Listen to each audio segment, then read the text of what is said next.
Mon billet, analyse du discours de clarté, de confrontation et de construction de M. Tidiane Thiam. Un moment charnière à une posture présidentielle assumée. Le discours de M. Thiam marque un tournant.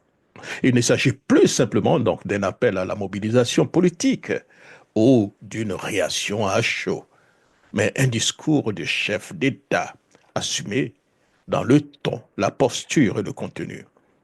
Il trace une ligne de clivage claire entre le pouvoir sortant et une opposition qu'il incarne désormais, à la fois comme leader du PDCI-EDA et coordinateur donc d'une coalition nationale pour l'alternance.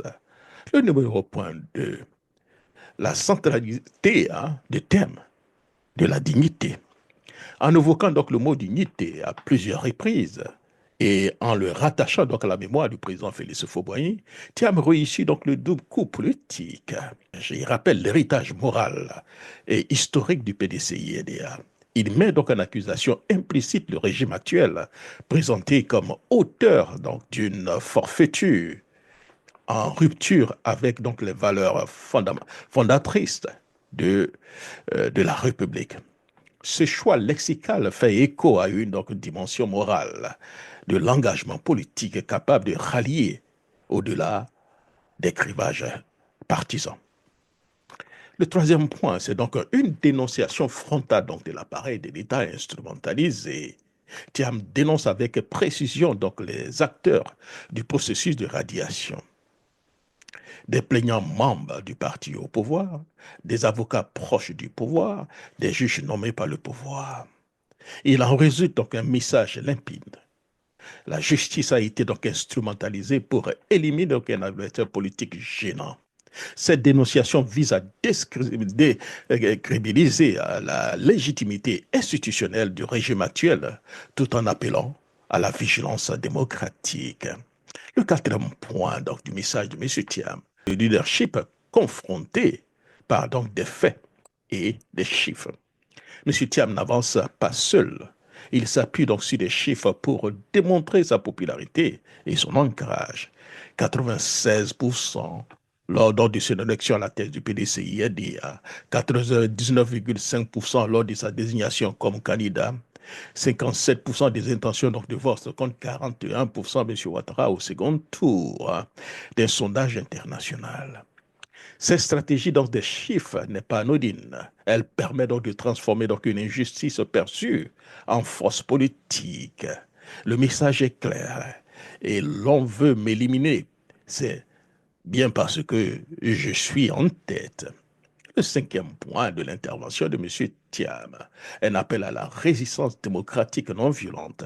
M. Thiam n'appelle ni à la violence ni à la rupture institutionnelle. Il affirme son attachement à la paix et à un état de droit tout en rejetant avec fermeté sa radiation. Il appelle les Ivoiriens à ne pas céder, les militants à rester unis et à la communauté internationale à assumer ses responsabilités. Ce positionnement le présente comme un homme d'État modéré, mais ferme, victime mais combatif, conscient du risque de crise, mais désireux donc de l'éviter par donc la mobilisation pacifique. Le sixième point de l'intervention de M. Thiam, c'est donc un verrou stratégique. Il n'y a pas de plan B, de plan C et de plan Z.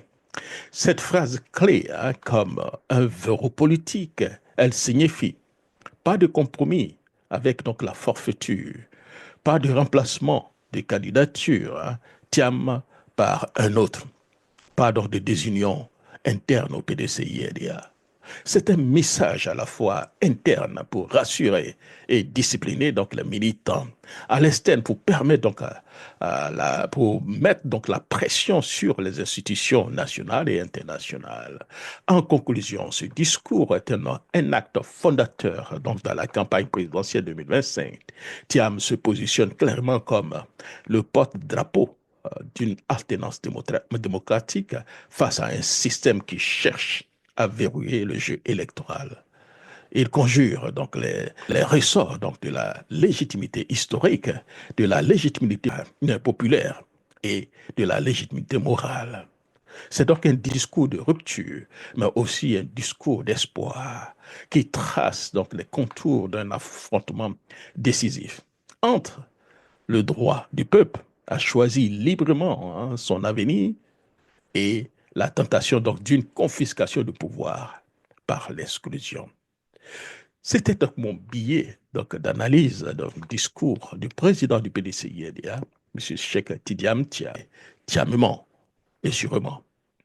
Merci.